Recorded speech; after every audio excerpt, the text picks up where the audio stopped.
Hello, my name is Vera. My previous students usually called me as Miss Vera, but now because I have already married, they just call me Bu Vera.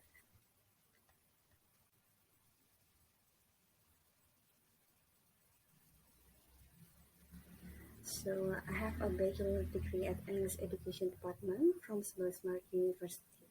Graduated in 2018 and became a teacher for the first time in the same year. So I have been teaching English for 3 years in Miss Our Blocks Mother. And also, you have to know that I am also an alumnus of our Blocks Mother. 8 years ago, I was graduated from SMADA. Jadi di tahun 2013, saya lulus dari alma mater yang sama dengan kalian, yaitu dari SMADA. I was a science major student. Jadi waktu itu saya adalah siswa kelas IPA. Tapi saya termasuk siswa yang mengkhianati jurusan saya karena ketika kuliah saya mengambil jurusan IPS. Bahasa Inggris itu pendidikan bahasa Inggris atau sastra Inggris juga itu termasuk ke kelompok IPS. Jadi ketika saya mau masuk ke universitas mengikuti tes SBMPTN, saya ambil tes yang IPS. Jadi 3 tahun sekolah IPA, tapi ketika mau masuk universitas mulai belajar lagi dari awal belajar IPS.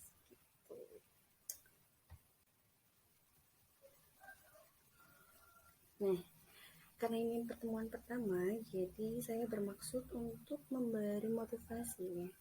Kenapa sih kita harus belajar bahasa Inggris? Nah, ini alasannya. Why should you learn English? Jadi sebetulnya ada banyak sekali alasan kenapa kalian harus belajar bahasa Inggris, tapi saya ringkas jadi 4.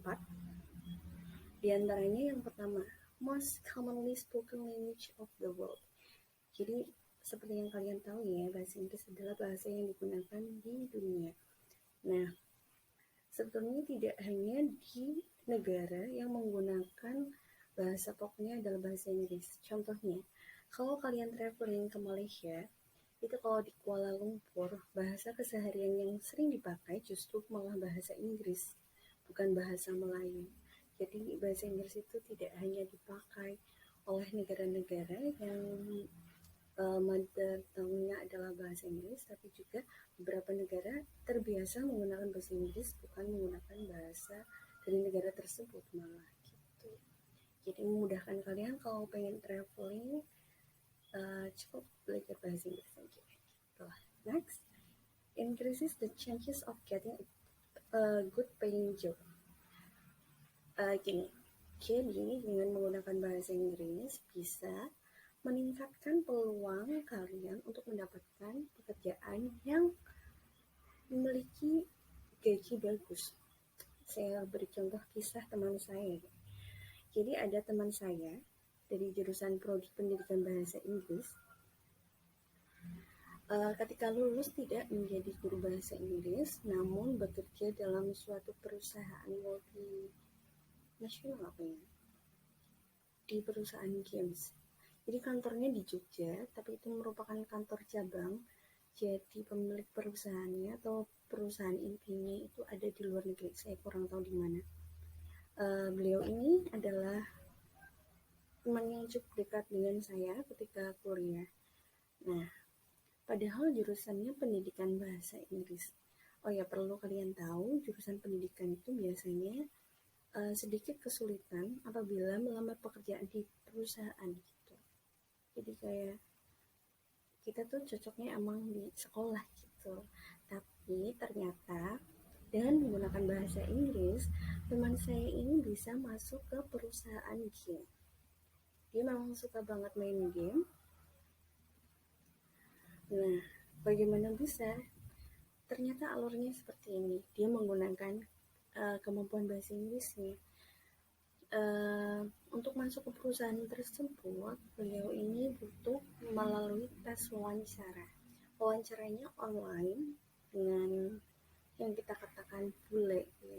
Jadi kan pemilik perusahaan ini orang luar negeri, kemudian perusahaan induknya juga di luar negeri.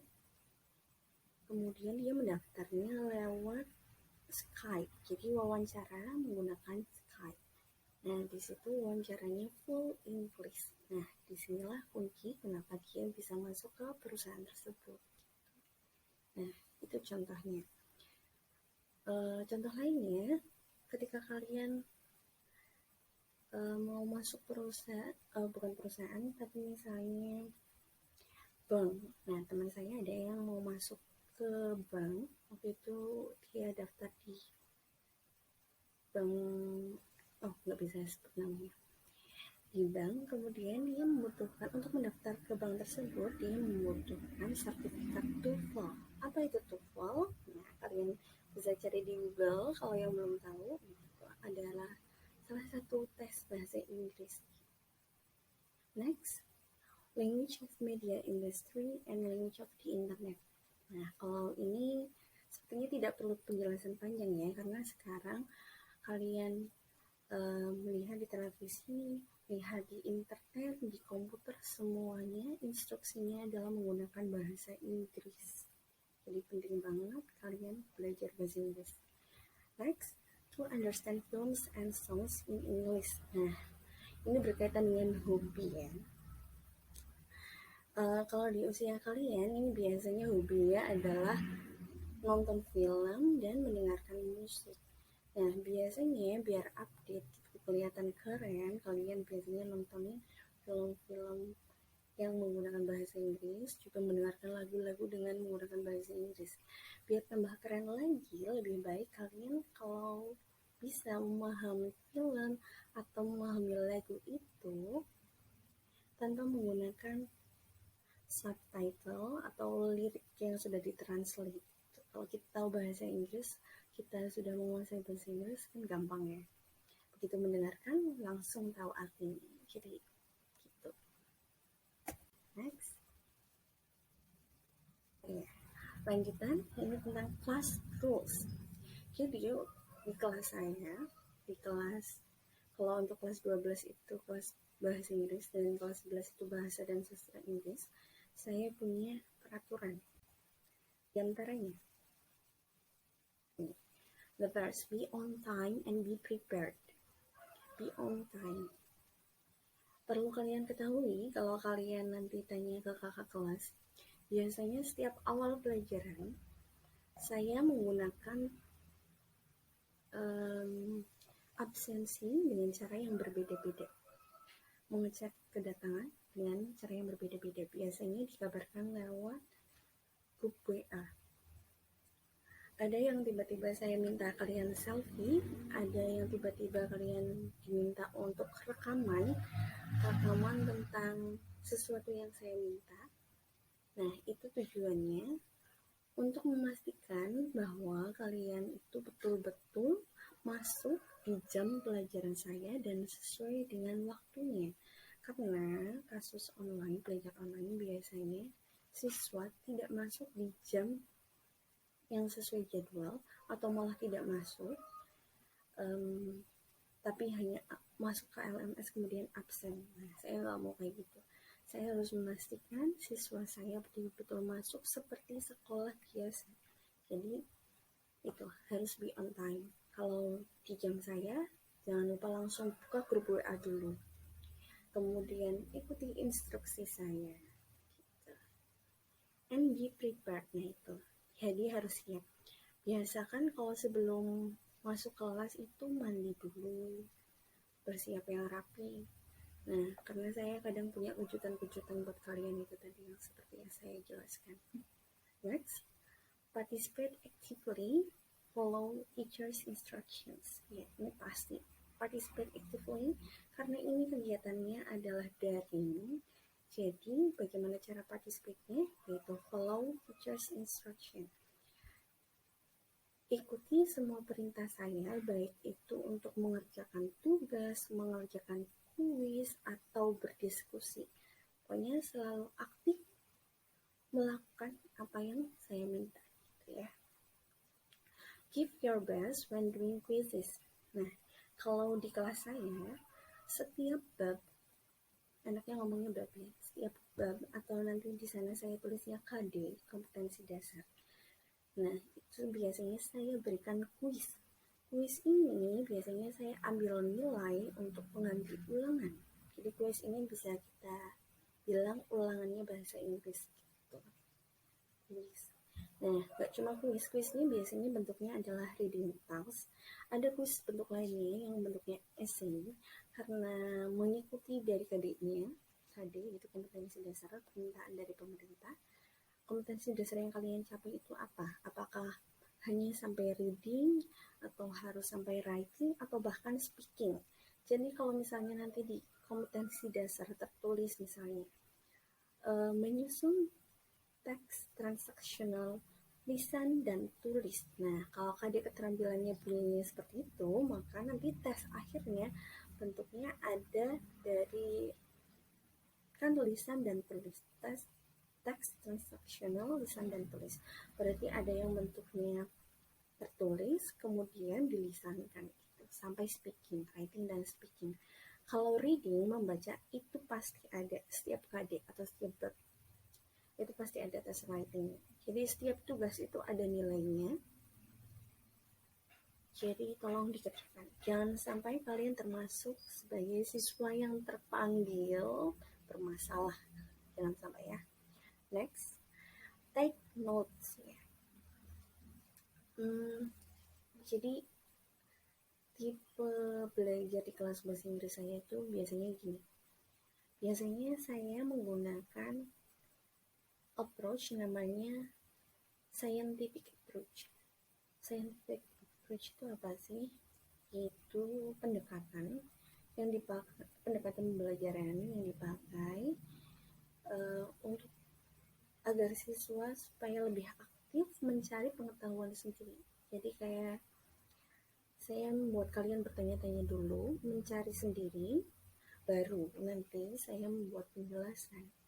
Nah, di situ biasanya tugas-tugasnya adalah kalian membuat catatan.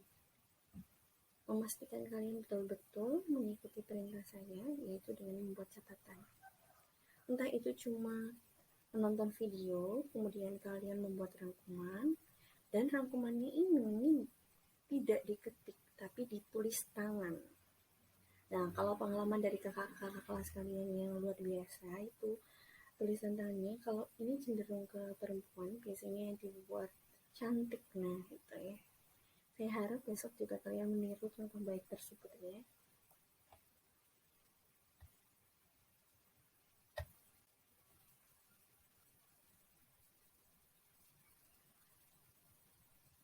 Oh iya, di tahun ini teaching task saya, jadi tugas mengajar saya ada dua.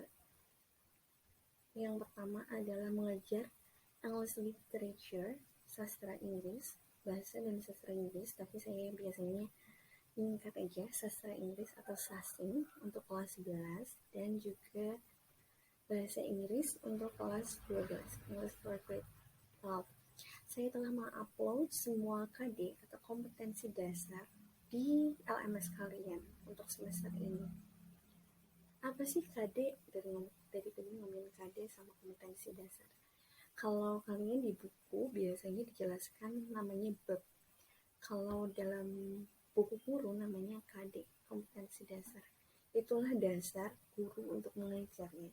Di situ kita jadi tahu apa saja sih yang harus kita pelajari semester ini, tahun ini, kemudian capaian siswa yang seperti saya jelaskan di slide sebelumnya.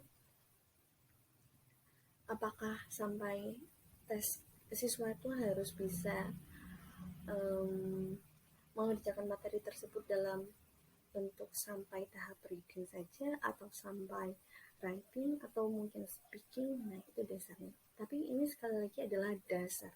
Dasar adalah minimum. Jadi ini adalah kompetensi minimum yang harus dicapai siswa. Itu patokan dari pemerintah untuk guru. Kalian bisa baca sendiri ya. Nanti di LMS tolong dicek. Baik kelas 11 maupun kelas 12 sudah saya lengkapi semua. Oh iya, tapi berhubung dengan keadaan kita yang sedang pandemi ini, pemerintah itu meningkat KD-nya. Yang KD biasanya satu semester berisi 5 KD, Untuk kondisi darurat ini, kita pokoknya hanya memiliki 2 KD yang harus dipelajari. Kalau misalnya kelas 11 itu biasanya ada 5, ada situations, ada perfect tense, ada poem, ada narrative, ada satu lagi saya lupa. Nah, untuk semester ini yang paling pokok dipelajari adalah poem dengan naratif. Oh sorry, bukan naratif, tapi di sini mintanya adalah short story. Kalau misalnya kalian di SMP belajar naratif, itu kan identik dengan cerita yang legenda, fabel gitu ya, yang masih, kalau fabel itu kan sebenarnya menurut saya lebih ke untuk anak kecil. Terus kalau legenda kalian mungkin juga udah bosan. Nah, kalau ini sekarang di tingkat SMA lebih luas lagi, yaitu kita akan membicarakan short story. Di dalamnya mungkin ada naratif, tapi short story ini lebih luas dan saya usahakan kisah-kisahnya lebih modern. Tapi sekali lagi itu kan tidak harus hanya 2 KD tersebut. Jadi kalau misalnya 2 KD ini sudah selesai dan kita masih punya waktu, maka ada kemungkinan kita menyelesaikan semua KD atau KD lainnya. Bergantung pada kesepakatan, karena di kelas 11 yang mengajar sastra Inggris itu ada 2 guru, yaitu saya dan Bu Susi. Saya mengajar IPA dan Bu Susi mengajar di IPS. Nanti kita akan kolaborasi karena nanti tesnya ketika PTS atau PAS itu disetarakan sama saja antara IPA dan IPS. Jadi nanti kita lihat apakah 2 KD ini saja cukup atau lanjut. Nah, sama dengan kelas 12, begitu juga. Kalau kelas 12 ini kombinasi antara kolaborasi antara saya dengan Pak Suryono yang mengajar bahasa Inggris kelas 12. Kalau Pak Suryono di kelas IPA, nanti saya mengajar di kelas IPS dan bahasa. Sama dengan di kelas 11, di kelas 12 pun ada penyingkatan KD. Jadi yang awalnya total kelas 12 itu ada 7 KD dalam 1 tahun, namun disingkat jadi 4 KD. Nanti kalian bisa buka di LMS, di sana saya kasih keterangan mana yang termasuk KD darurat COVID. Nah, itu yang jadi prioritas kita. Jadi yang pertama kita pelajari adalah yang masuk ke dalam KD darurat COVID. Nah, kalian bisa cek di LMS.